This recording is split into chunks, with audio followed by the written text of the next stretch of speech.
Hi everyone, welcome back to my channel.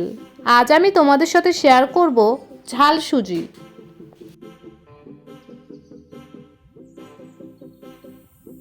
এই recipe তৈরি করার জন্য প্রথমে আমি এখানে নিয়েছি 100 গ্রাম সুজি, তারপর নিয়েছি বাদাম, এরপর নিয়েছি আলু ছোট ছোট করে কেটে, তারপর একটি কড়াইয়ে দেব পরিমাণ মতো সরষের তেল।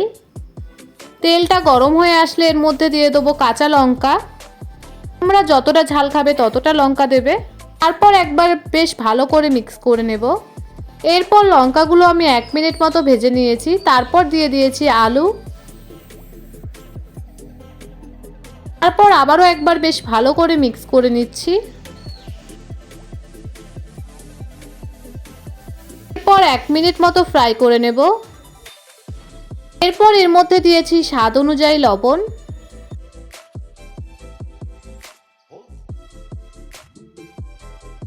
তারপর দিয়েছি পরিমাণ মতো হলুদ গুঁড়ো। তারপর আবারও একবার সবকিছু বেশ ভালো করে মিক্স করে নিচ্ছি।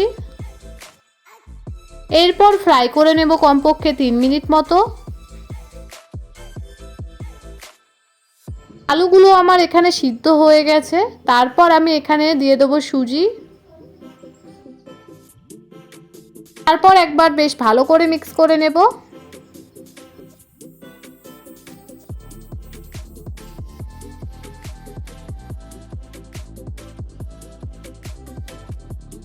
এরপর এর মধ্যে দিয়েছি একটি ছোট কাপের 1 কাপ জল।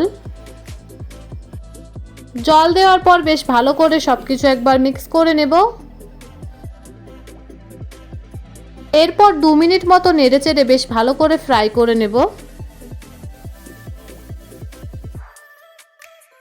এরপর এর মধ্যে দিয়েছি লঙ্কার গুঁড়ো।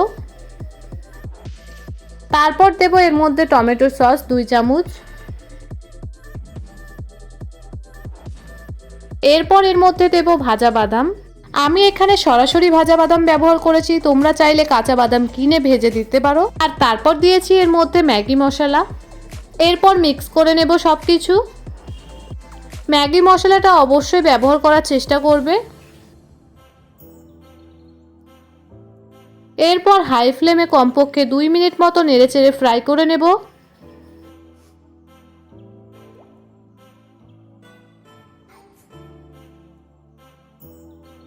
এখানে আমার ঝাল সুজিটা প্রপার কুক করা হয়ে গেছে। এই স্টেজে আমি নামিয়ে নেব। তারপর একটি পাত্রে ঢেলে নেব। তোমরা এই ঝাল সুজি যে কোনো সময় বাড়িতে মুখরোচকভাবে তৈরি করে খেতে পারো, দেখবে অবশ্যই ভালো লাগবে।